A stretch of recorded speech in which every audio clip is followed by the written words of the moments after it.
এক সাইকো কিলার কয়েক বছর পর পর মানুষ খুন করে যাচ্ছে। খুনের স্টাইলটাও অনেক ইউনিক। সে একটা স্টেথিস্কোপ দিয়ে প্রথমে শ্বাসরোধ করে একজনকে হত্যা করে, এরপর একই পরিবারের বাবা বা কর্তাকে হত্যা করে পরের দিন। কিন্তু কেন তার এই ক্ষোভ? এক পুলিশ অফিসার যখন এই কেসের তদন্তে নামে, তখন এমন এক অতীত রহস্যে সে ডুবে যায় যা কেউই কল্পনাও করতে পারে না।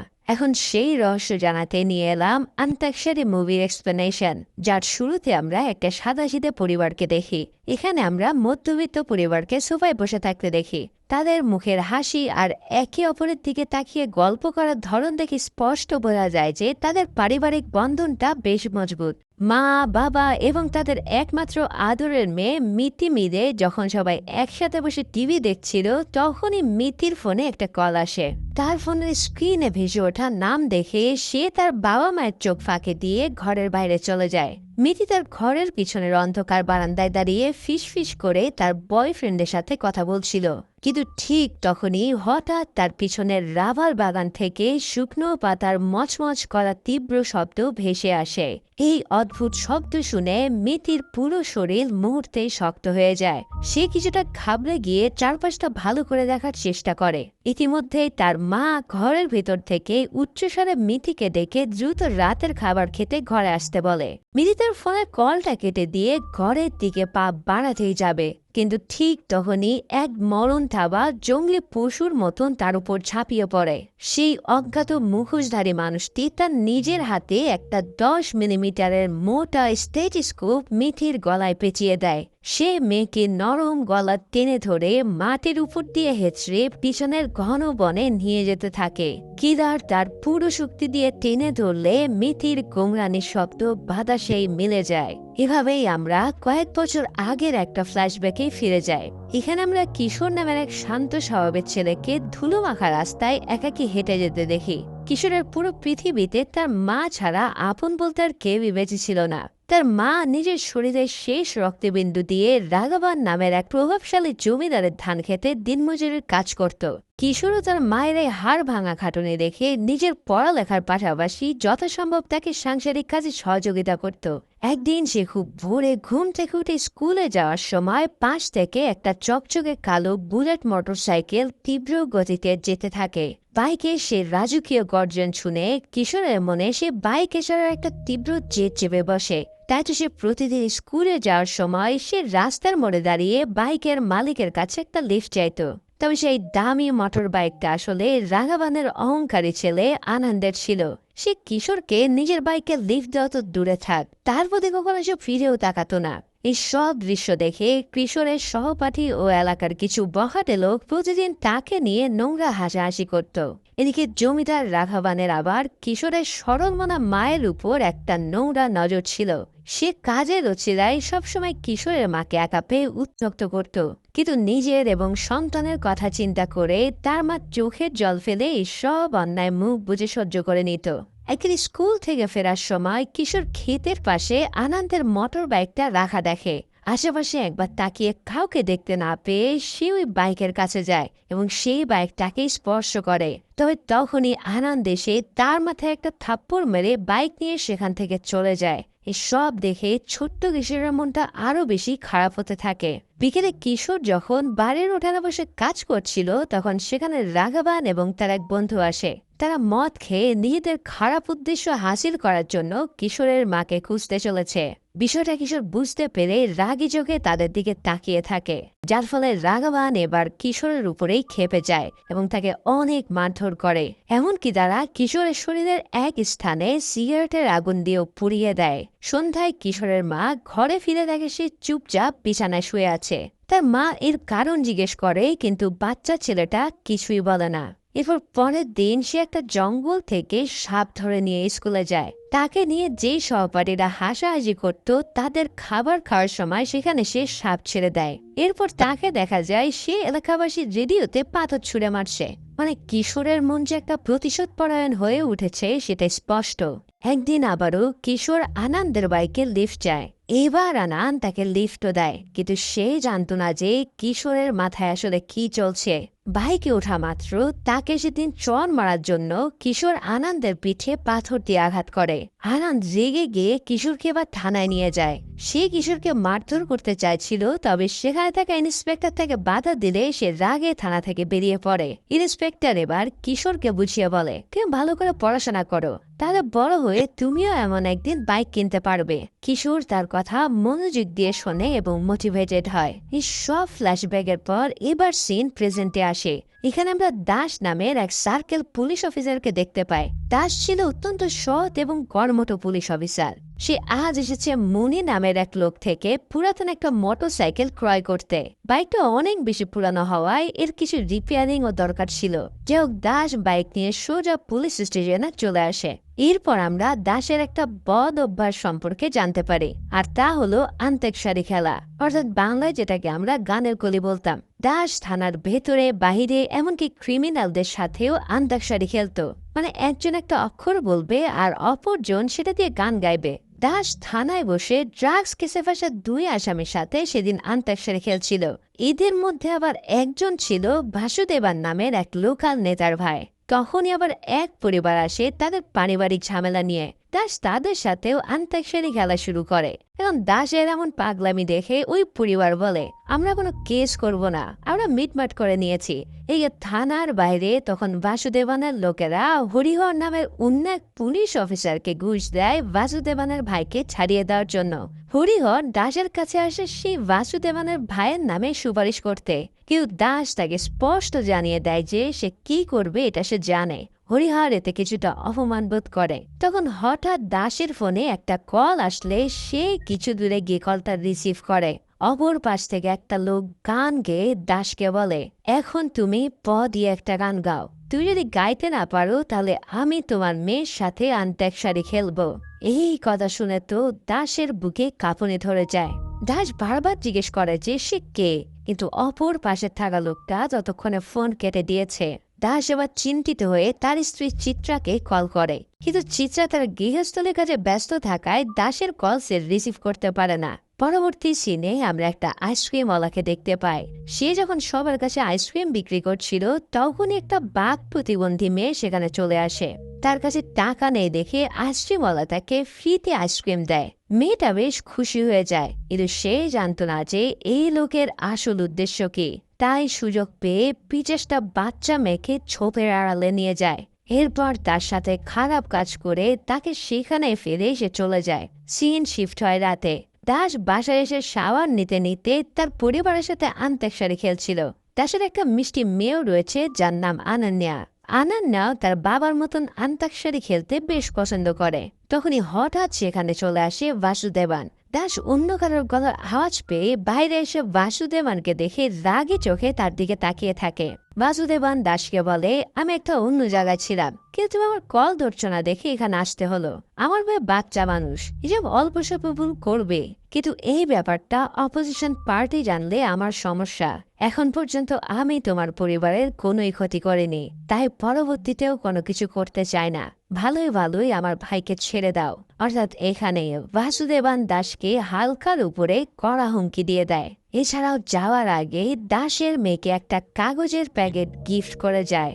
সব কিছু দেখে দাসের প্রচন্ড রাগ হলেও সে কিছুই বলতে পারে না। পরের দৃশ্যে আমরা দাস যাদের কাছ থেকে বাইক কিনেছিল অর্থাৎ সেই মুনির পরিবারকে দেখতে পাই। মুনির একটা ছেলে এবং একটা মেয়ে রয়েছে। মুনির ছেলে কার্তিক তার মাকে এসে বলে যে সে বাইক বিক্রির টাকা দিয়ে মিউজিক ক্লাসে ভর্তি হতে চায়। মুনি আবার ছিল কার্তিকের সৎ বাবা, তাই তাদের মধ্যে তেমন একটা ভালো সম্পর্ক ছিল না। মুনি কখনোই কার্তিকের কোনো কথার গুরুত্ব দিত না।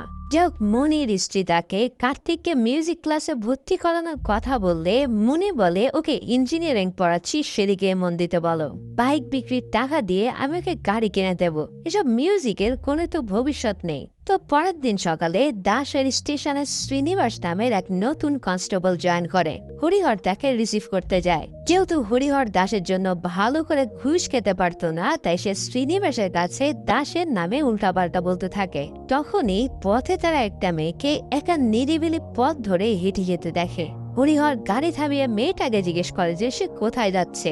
এই মেয়েটা কথা বলতে পারত না। তাই ফোনে লিখে জানায় যে সে কেদারাম যাবে। এইটা থেকে হরিহর তাকে গাড়িতে লিফট দেয়, আর এইখানেই তারা জানতে পারে যে মেয়েটার নাম ন্যানা। এদিকে পরের দিন মনি তার ছেলে কার্তিককে নতুন গাড়ির চাবি এনে দিলে কার্তিক সেটা না নিয়ে রেগে খাবার টেবিল থেকে উঠে যায়, কারণ তার গাড়ির চাইতেও এখন মিউজিক কোর্সটা বেশি প্রয়োজনীয় ছিল। আবার মনিও নিজের যেতে একদম অটল। এই সব কিছুর মাঝে দ্বিধাদ্বন্দ্বে ফেসে যায় কার্তিকের নিরীহ মা।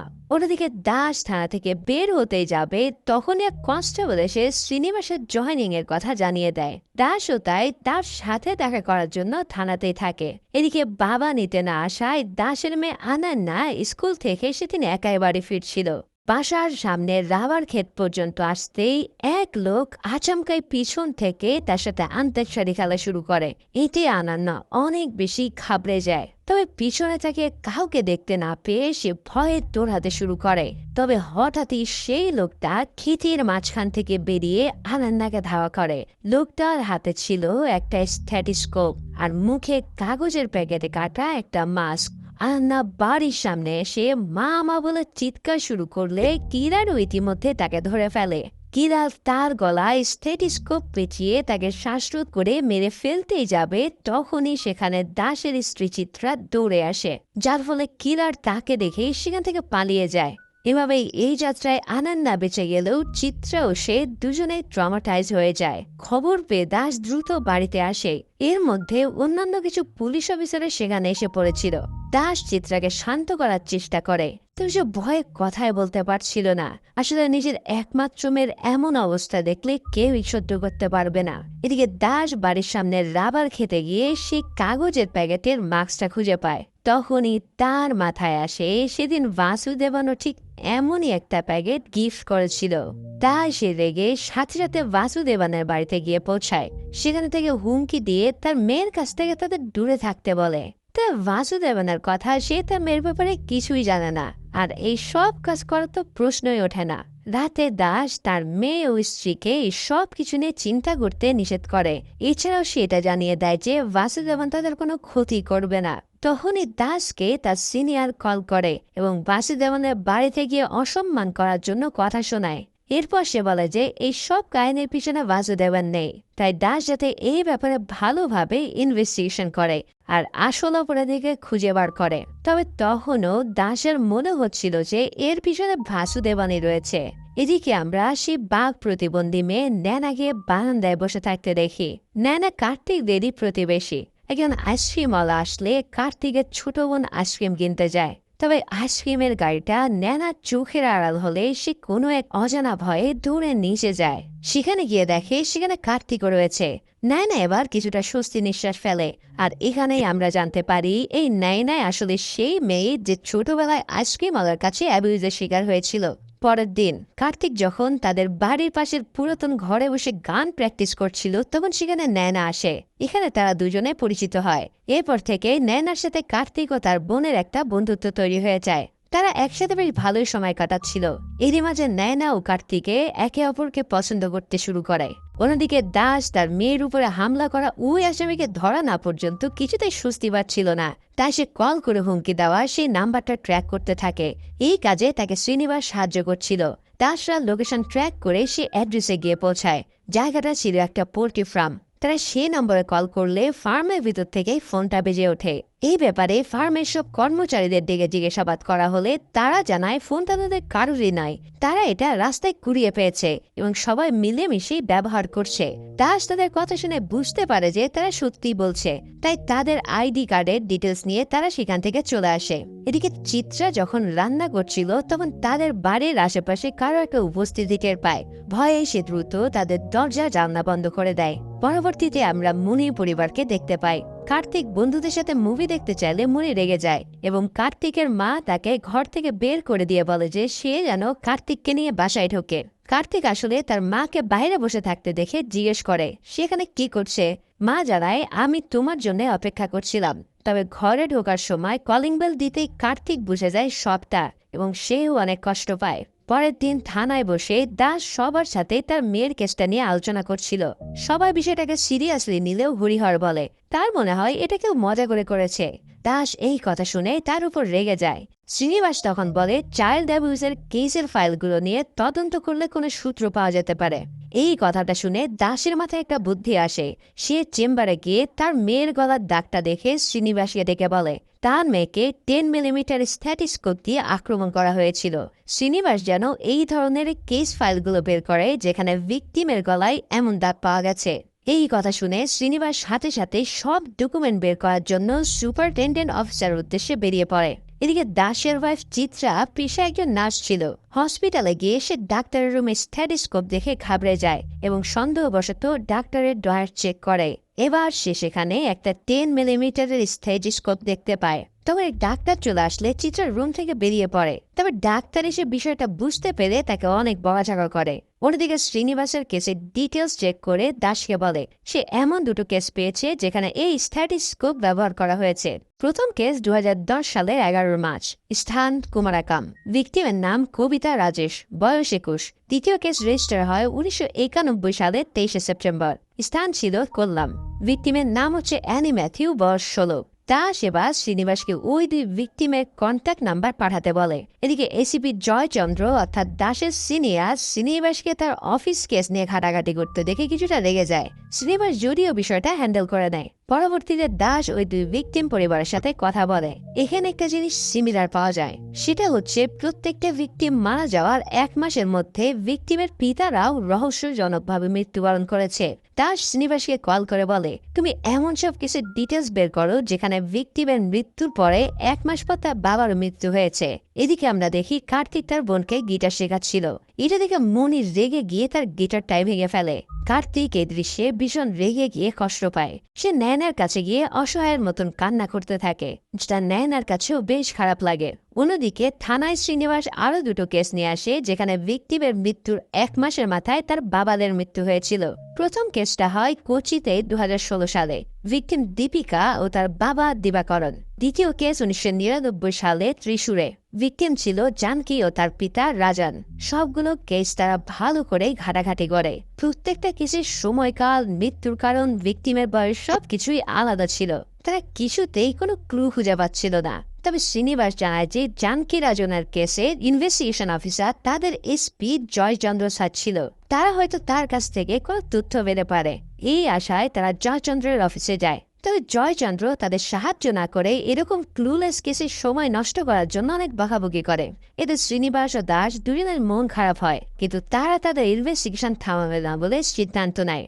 পরবর্তীতে দাস যখন বাসায় ফিরছিল তখন কার্তিকের ছোট বোন বিধুকে ভয় পেয়ে দূরে যেতে দেখে। দাস গাড়ি থামিয়ে এর কারণ জিজ্ঞেস করলে বিধু পুরানো ঘরের দিকে ইশারা করে পালিয়ে যায়। এবার দাস কৌতূহলবশত সেদিকে গেলে সে এমন কিছু দেখে যা দেখে সে আটকে ওঠে।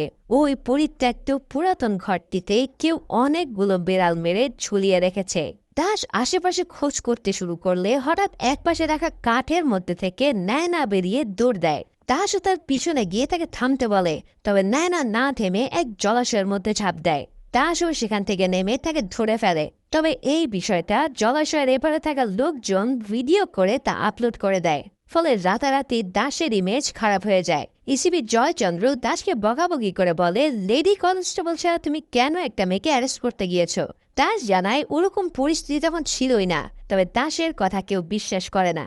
মিডিয়া ও জনগণের কথার চাপে পড়ে দাসকে থানা থেকে সাসপেন্ড করা হয়। তার উপরে শুরু হয় ইনকোয়ারি। আর এই ঘটনার প্রভাব পড়ে দাসের পরিবার, নয়না এবং কার্তিকের উপরেও। এদিকে লোকাল নেতা ভাসুদেবান হরিহরের সাথে দেখা করে বলে এটাই সুযোগ, এখনই দাসকে ফাঁসাতে হবে। তুমি খেয়াল রাখো যেন ওই মেয়ে দাসের বিরুদ্ধে স্টেটমেন্ট দেয়। হরিহর তার কথায় সম্মতি জানায়। এবার থানায় কয়েকজন বাদে বাকিরা দাসের বিরুদ্ধেই ছিল, কারণ দাসের জন্য তারা ঘুষ খেতে পারত না। জয়চন্দ্রের হাবভাবু স্পষ্ট যে সে দাসের বিরুদ্ধে। পরবর্তীতে হরিহর নয়নার স্টেটমেন্ট নিতে যায়। তবে সে নয়নার কোনো মতামত না নিয়ে দাসকে ফাঁসিয়ে দুটো স্টেটমেন্ট লিখে তাকে সাইন করতে বলে। একটা স্টেটমেন্টে লেখা ছিল যে দাস তাকে জোর করে রেপ করতে চেয়েছে, আর একটা লেখা ছিল দাসের সাথে তার অবৈধ সম্পর্ক আছে। এমন নোংরা লেখা দেখে নয়না প্রচন্ড রেগে যায়। আর এখানেই একটা টুইস্ট রিভিল হয়।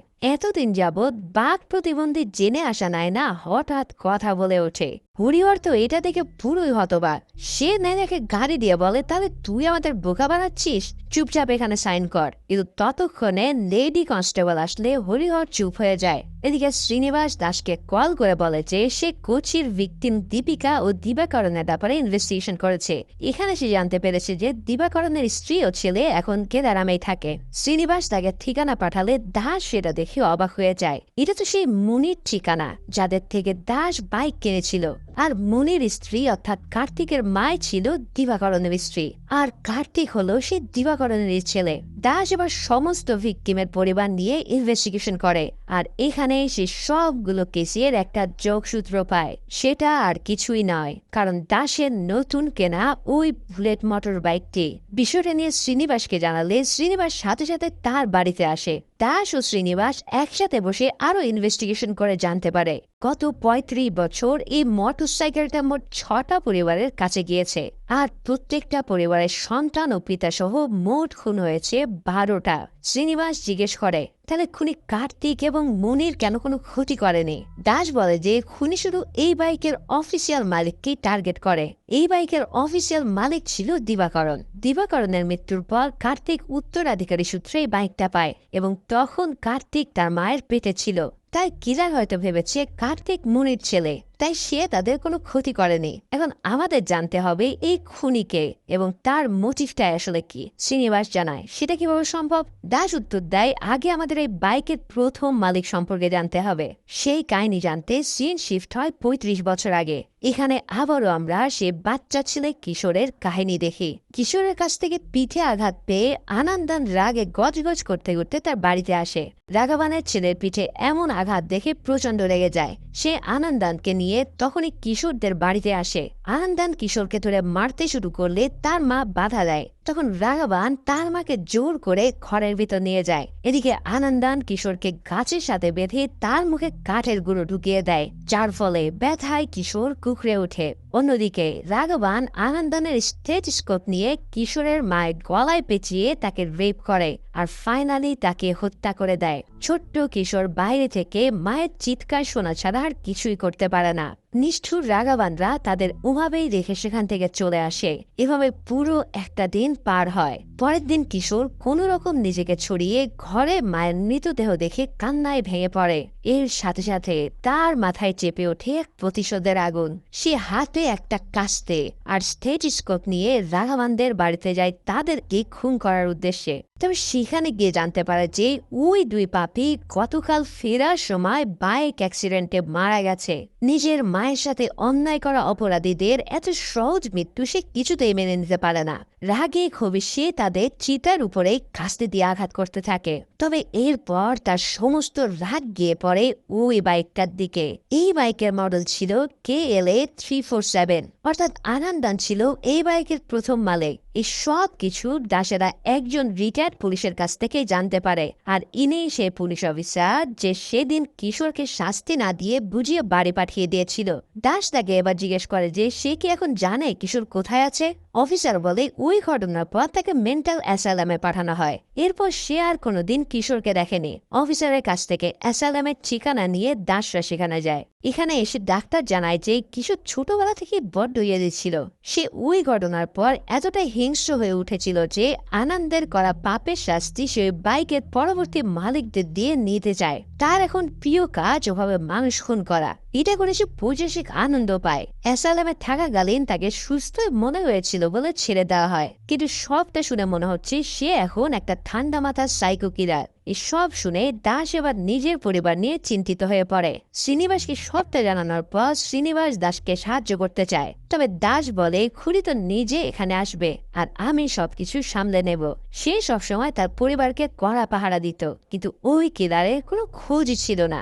দাস নিজের মেয়ের চিন্তায় মানসিকভাবে ভেঙে পড়ে, যদিও তার স্ত্রী তাকে সবসময় সাহস যোগায়। এভাবেই একদিন রাতে হঠাৎ দাস বাইরে বাইকের আওয়াজ শুনতে পায়। সে চিত্রাকে দ্রুত দরজা লাগাতে বলে টর্চ নিয়ে বাইরে আসে। বাইরে সে সব জায়গায় কিশোরকে খুঁজতে থাকে, আর হঠাৎই কিশোর তার সাথে আন্তাক্ষরী খেলা শুরু করে। তবে দাস বলে আমি গান গাইব না। সে কিশোরকে বারবার সামনে আসতে বলে। কিশোর আন্তাক্ষরী খেলতে খেলতে দাসের বাড়ির দরজায় গিয়ে হামলা করে। দাস দৌড়ে তাকে আটকাতে যেতেই কিশোর তার মাথায় আঘাত করে তাকে অজ্ঞান করে দেয়। এরপর সে আবারও দরজা ভাঙতে শুরু করলে দাসের স্ত্রী প্রাণপণ চেষ্টা করে তাকে আটকানোর। তাদের মেয়েও ভয়ে জড়সড় হয়ে বসে রয়েছে। এরই মাঝে দাসের কিশোরের জ্ঞান ফিরে আসলে তার সাথে আবারও কিশোরের মারামারি হয়। এখানে তাদের মধ্যে চলে অনেকক্ষণ ধরে ফাইট, কেউ কারো থেকে যেন কম যায় না। দুজনেই বেশ ঘায়েল হয়ে পড়ে। এক পর্যায়ে দাস কিশোরের মাস্ক খুলে ফেললে সে আড়ালে গিয়ে লুকিয়ে পড়ে। দাস আবারও তাকে বাইরে আসতে বলছিল, তবে কিশোর কোনো সাড়া দেয় না। সব দেখে দাস বুঝতে পারে কিশোরের দুর্বলতা ওই বাইকটা, তাই এবার সে ওই বাইকে গিয়ে আগুন লাগিয়ে দেয়। আর এটা দেখে কিশোর পাগলের মতো ছুটে এসে আগুন নেভানোর চেষ্টা করতে থাকে। আর এই প্রথমবারের মতন দাস সেই সাইকো কিলার কিশোরের চেহারা দেখতে পায়। কিশোর আগুন নেভাতে না পেরে কান্নায় ভেঙে পড়ে। এরপর সে আবারও দাসকে আক্রমণ করতে গেলে দাস এবার তাকে মেরে অজ্ঞান করে দেয়। পরের দিন সে কিশোরকে পুলিশের হাতে তুলে দেয়। এদিকে নয়না দাসের ব্যাপারে পজিটিভ স্টেটমেন্ট দেওয়ায় দাসের সাসপেনশন তুলে নেওয়া হয়। এছাড়াও দাসের এমন সাহসিকতায় জয়চন্দ্র তাকে বাহাবা দেয়। পরের দৃশ্যে আমরা দাসকে আবারও মেন্টাল অ্যাসাইলামে যেতে দেখি। ডাক্তার জানায় কিশোর এখন সুস্থ হয়ে গেছে, তাই দাসও মানবিক দিক বিবেচনা করে তাকে ছেড়ে দিতে চাচ্ছিল। দাস কিশোরকে বুঝিয়ে বলে, আমি জানি তোমার সাথে ছোটবেলায় কি হয়েছিল। তুমি হয়তো এখনো আমার উপর রেগে আছো, তবে আমি তোমার উপরে একটু রেগে নেই। আমি চাই তুমি এখান থেকে বেরিয়ে একটা সুস্থ জীবন যাপন করো। কিন্তু তোমাকে কথা দিতে হবে বাইরে বের হয়ে তুমি আমার পরিবারের কোনো ক্ষতি করবে না। আমি কি তোমাকে ভরসা করতে পারি এখন? কিশোর কোনো কথা না বলে চুপ করে থাকে। এরপর দাস সেখান থেকে চলে গেলে হঠাৎ সে আন্তেকশারি খেলা শুরু করে।